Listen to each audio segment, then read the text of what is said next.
नमस्तस्यै नमस्तस्यै नमो नमः। जब पूजा पूर्ण होती है तो हम कहते हैं देहि सौभाग्य आरोग्यम देहि मे परमम सुखम रूपम देहि जयम देहि यशो देहि विशो जहि। हमारी शक्ति पूजा सिर्फ हमारे लिए नहीं पर पूरी सृष्टि के सौभाग्य आरोग्य सुख विजय और यश के लिए की जाती है। भारत का दर्शन और विचार इन्हीं मूलभूत सिद्धांतों को जीता। हम गीता का ज्ञान भी जानते हैं और आईएनएस विक्रांत और तेजस का निर्माण भी जानते हैं।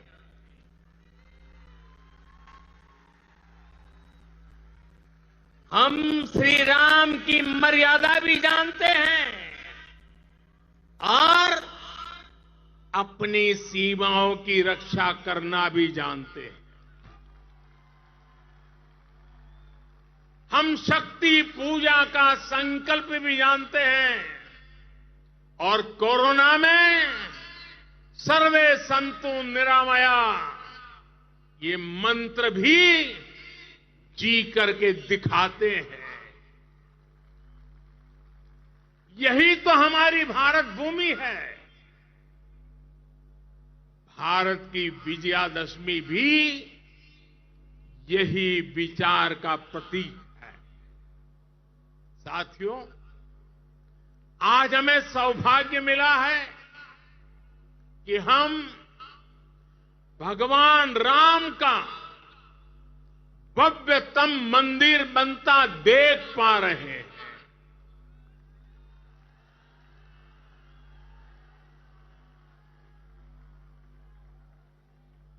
और अयोध्या की अगली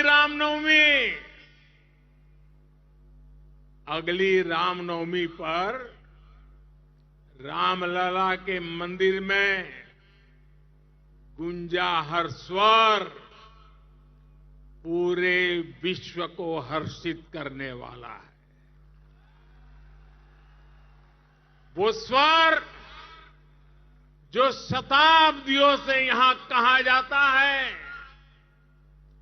भय प्रगट कृपाला दीन दयाला कौशल्या हितकारी। भगवान राम की जन्मभूमि पर बन रहा भव्य मंदिर, दिव्य मंदिर सदियों की प्रतीक्षा के बाद हम भारतीयों के धैर्य को मिली विजय का प्रतीक है। राम मंदिर में भगवान राम के विराजमान के बस कुछ ही महीने बचे हैं। भगवान श्री राम बस आने ही वाले हैं। और साथियों,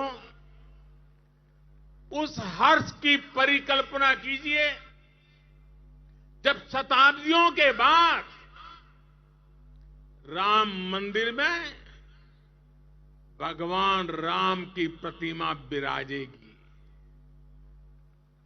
राम के आने के उत्सव की शुरुआत तो विजयादशमी से ही शुरू हो गई थी। तुलसी बाबा रामचरित मानस में लिखते हैं, सगुन हो ही सुंदर सकल मन प्रसन्न सबके प्रभु आगमन जनाओ जनु नगर रम्य चहूं फेर। यानी जब भगवान राम का आगमन होने ही वाला था तो पूरी अयोध्या में शुगुन होने वाला था,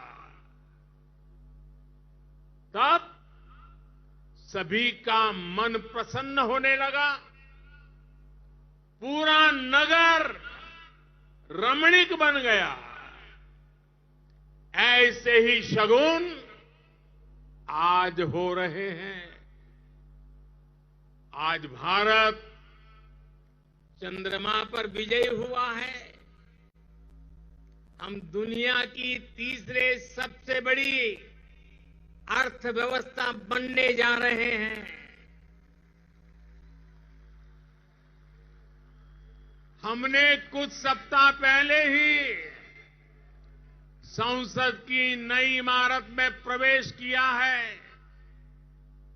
नारी शक्ति को प्रतिनिधित्व देने के लिए संसद ने नारी शक्ति वंदन अधिनियम पारित किया है।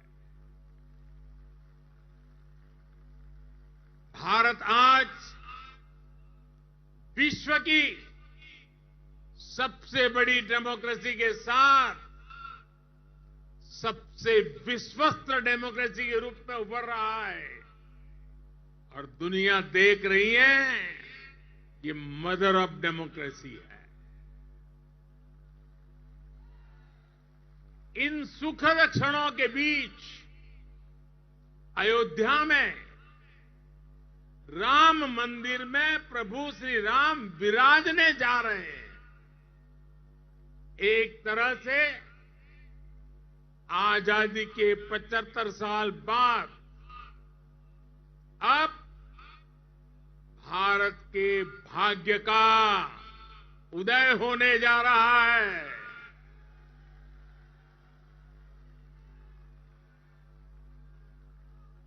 लेकिन यही वो समय भी है जब भारत को पहले से बहुत सतर्क रहना जरूरी है। हमें ध्यान रखना है कि आज रावण का दहन बस एक पुतले का दहन न हो, ये दहन हो हर उस विकृति का जिसके कारण समाज का आपसी सौहार्द बिगड़ता है। ये दहन हो उन शक्तियों का जो जातिवाद और क्षेत्रवाद के नाम पर मां भारती को बांटने का प्रयास करती है। ये दहन हो उन विचार का जिसमें भारत का विकास नहीं, स्वार्थ की सिद्धि निहित है। विजयादशमी का पर्व सिर्फ रावण पर राम की विजय का पर्व नहीं, राष्ट्र की हर बुराई पर राष्ट्रभक्ति की विजय का पर्व बनना चाहिए।